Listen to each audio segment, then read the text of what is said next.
வாக்குத்தத்தம் உன்னுடையது. அன்பு தேவ பிள்ளையே, இந்த நாளிலும் நீ சமாதானமாகவும் ஆசீர்வாதமாகவும் இருக்க உன்னை வாழ்த்துகிறேன். நீ சமாதானமாக வாழ்வது எப்படி என்று தெரிந்து கொள். ஆண்டவராகிய இயேசு கிறிஸ்து இந்த உலகத்தில் வாழ்ந்த பொழுது அவர் மன்னிக்கிறவராக இந்த உலகத்தில் வந்தார். திமிர்வாதக்காரனை பார்த்து உன் பாவங்கள் உனக்கு மன்னிக்கப்பட்டது என்றார். விபச்சாரத்தில் கையுமையுமாய் பிடிக்கப்பட்ட பெண்ணை பார்த்து நானும் உன்னை ஆக்கினைக்குள்ளாக தீர்க்குதில்லை என்று சொன்னார். தன் பாதத்தை கண்ணீரினால் நனைத்து தலைமயிரினால் துடைத்த பெண்ணை பார்த்து இவள் செய்த அநேக பாவங்கள் இவளுக்கு மன்னிக்கப்பட்டது என்றார்.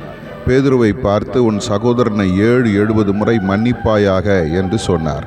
அன்பான தேவ பிள்ளையே, உன்னுடைய ஏராளமான பாவங்கள் மன்னிக்கப்பட்டிருக்கிறது. அப்படி இருக்க உன் சக மனிதர்கள் செய்த ஒரு சின்ன தவறை நீ மன்னிக்காமல் அவர்களுடைய முகத்தை பார்க்காமல் பேசாமல் இருப்பது எந்த வகையில் நியாயம்? உன் சக மனிதரிடம் உனக்கு இருக்கிற இந்த வைராக்கியம் உன்னை வேதனைப்படுத்தி கொண்டிருக்கிறது. சமாதானத்தை இழந்திருக்கிறாய். இந்த நாளிலும் நீ அவர்களை மன்னித்து அவரிடம் அன்பு செலுத்துவாயானால் உன் பாவங்களும் உனக்கு மன்னிக்கப்படும். நீ சமாதானமாயிருப்பாய்.